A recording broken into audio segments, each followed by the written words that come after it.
विधानसभा उपचुनाव में साइलेंट नाराजगी बदलेगी समीकरण।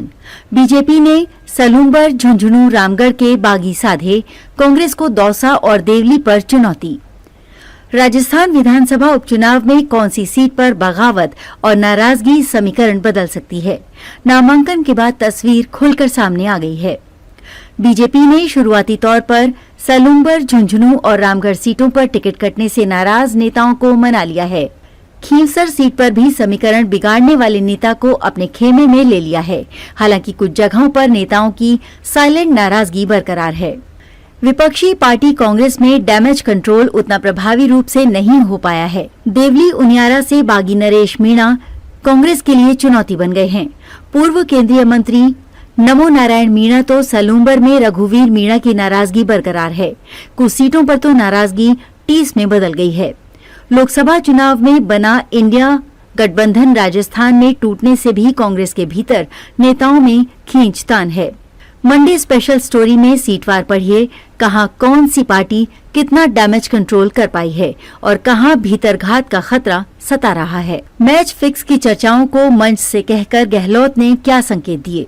कृषि मंत्री डॉक्टर करोड़ी लाल मीणा के भाई जगमोहन मीणा को बीजेपी का टिकट मिलने के बाद दौसा सबसे हॉट सीट बन गई है। दोनों पार्टियों में नए चेहरों को टिकट मिलते ही नाराजगी और भीतरघात की नींव भी पड़ चुकी है। कांग्रेस में किसी नेता ने खुलकर बगावत तो नहीं की है, लेकिन यहां अशोक गहलोत और सचिन पायलट खेमे में खींचतान के संकेत हैं। कांग्रेस उम्मीदवार दीनदयाल बैरवा की नामांकन सभा के दौरान पूर्व सीएम अशोक गहलोत के बयान ने सियासी परसेप्शन बदल दिया है। गहलोत ने कहा था, दिल्ली तक ये बात चल रही है कि मैच फिक्स है, जबकि ये गलत है। ये बात गलत साबित करनी है। गहलोत का इशारा सांसद मुरारी लाल मीणा और मंत्री करोड़ी लाल मीणा के बीच सियासी समझौते की चर्चाओं की तरफ था। दौसा की राजनीति में हर कोई दबी जुबान में इसकी चर्चा करता था, लेकिन गहलोत ने इसे मंच से बोलकर वोटर्स में चर्चा छेड़ दी है। बीजेपी में खुलकर नाराजगी नहीं, लेकिन चुप्पी के मायने।